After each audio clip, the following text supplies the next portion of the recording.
Thomas m'a laissé la partie... il a parlé de la résistance armée qui est en train de se reformer depuis 2 ou 3 ans, et particulièrement dans les camps de réfugiés, et particulièrement dans le camp de Jénine.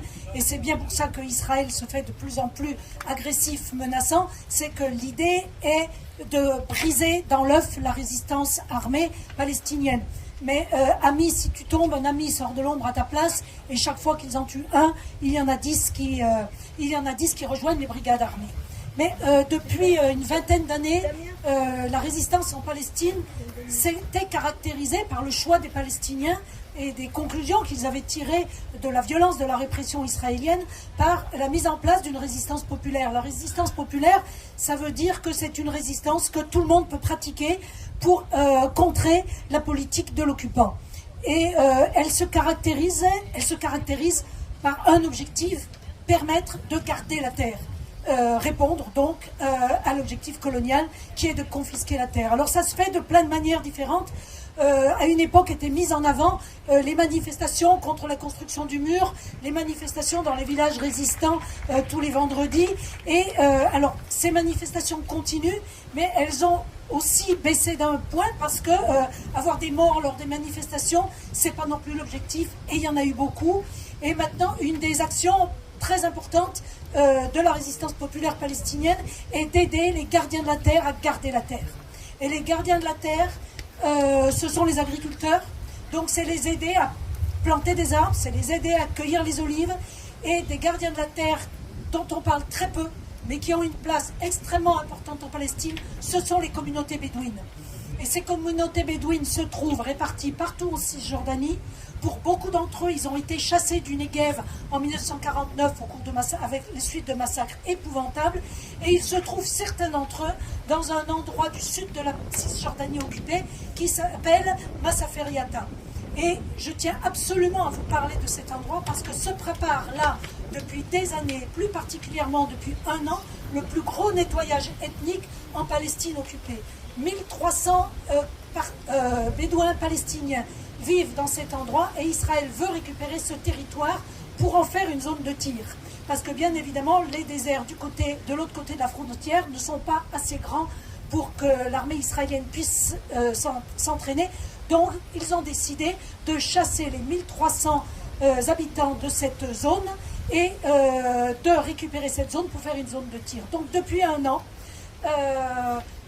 les écoles sont détruites, les cultures sont arrachées par les colons, par l'armée, et donc Ercilia parlait de Sami Huraini, puisque nous avons fait venir Sami Huraini à l'automne dernier en France, et Ercilia l'avait reçu à l'Assemblée nationale. Sami est passé au tribunal avant-hier.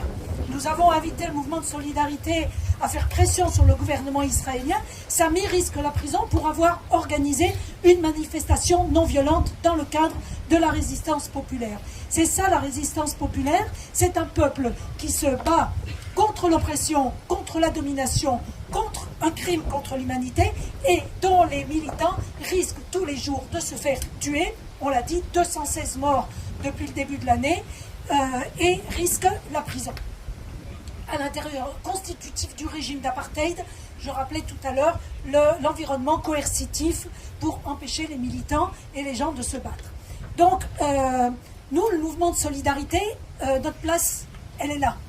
Elle est dans le soutien à ce mouvement de résistance populaire, elle est dans le soutien et elle est dans le faire savoir la situation, elle est dans la dénonciation, elle est dans l'engagement avec les politiques qui peuvent faire quelque chose, et elle est dans la mobilisation ici en France. Alors tout à l'heure, Thomas a fait allusion au mouvement BDS. Je pense que c'est un mouvement dont beaucoup de ceux qui sont ici ont entendu parler. C'est un mouvement qui est né du rassemblement d'organisations palestiniennes en 2005, pour appeler, donc BDS, ça veut dire boycott, des investissements, sanctions. Le B, c'est nous, c'est le boycott, c'est les citoyens. Le D, c'est le désinvestissement, ce sont les entreprises qui sont complices de l'apartheid et de la colonisation israélienne. Nous avons régulièrement, et nous construisons des campagnes pour demander et imposer aux multinationales qui sont complices de l'apartheid israélien de se désengager. Nous avons commencé l'été dernier, une campagne contre Carrefour. qui est engagé aux côtés d'Israël dans les colonies israéliennes et en Israël. Et puis, nous avons, je reviens au début de mon intervention, un vaste mouvement qui est en train de se construire, qui n'est pas encore vaste, mais qui va le devenir, un vaste mouvement contre l'apartheid israélien. Il s'agit de dénoncer cet apartheid et de le démanteler. Donc ça fait 3 ans qu'un certain nombre, plusieurs centaines, 200, 250 organisations au niveau international, à l'appel du mouvement palestinien, interviennent au niveau de l'ONU. Le premier objectif est de réactiver le comité contre l'apartheid de l'ONU pour qu'il puisse analyser la situation en Israël et en Palestine et qu'il puisse reconnaître que la situation en Israël, que Israël exerce le crime d'apartheid à l'encontre du peuple palestinien. C'est le sens de toute cette mobilisation, c'est le sens de la mobilisation que nous avons construite, nous, depuis 3 ans maintenant, demander que la France reconnaisse le régime d'apartheid, mais ça, on ne se fait pas trop d'illusions, mais créer un rapport de force mondial pour que, déjà, à l'ONU, on commence à enquêter. Donc, il y a ce vaste mouvement, il y a un appel palestinien qui a été lancé au mois de décembre. Nous avons rejoint cet appel palestinien. De multiples organisations ont rejoint cet appel palestinien partout dans le monde. Et le prochain rendez-vous, c'est un rendez-vous qui va se tenir en Afrique du Sud au mois de novembre pour lancer cet appel à l'Assemblée générale des Nations Unies pour la réactivation et, dans la foulée, la reconnaissance de l'apartheid israélien. Donc, à côté de ça, il y a aussi plein de choses que les élus peuvent faire, que les militants peuvent faire au sein de leur commune.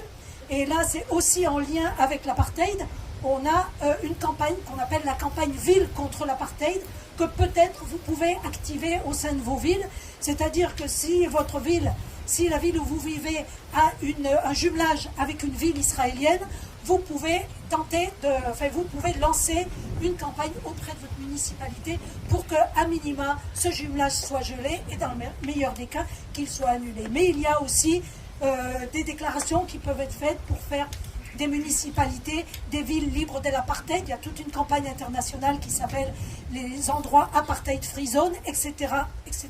Donc, ce grand mouvement contre l'apartheid, pour la reconnaissance et le démantèlement de l'apartheid israélien, il est en route. Rappelons-nous que pour l'Afrique du Sud, ça a pris longtemps, très longtemps, mais c'est un mouvement qui a été gagnant et nous avons la certitude que ce mouvement-là sera gagnant et que les criminels devront un jour payer, parce que si ce régime se maintient, c'est uniquement parce qu'on ne demande aucun compte à Israël, qu'il y a une impunité totale d'Israël. Et le jour où le régime israélien sera reconnu comme un régime d'apartheid, les criminels devront comparaître devant la Cour pénale internationale et là, la peur changera de camp.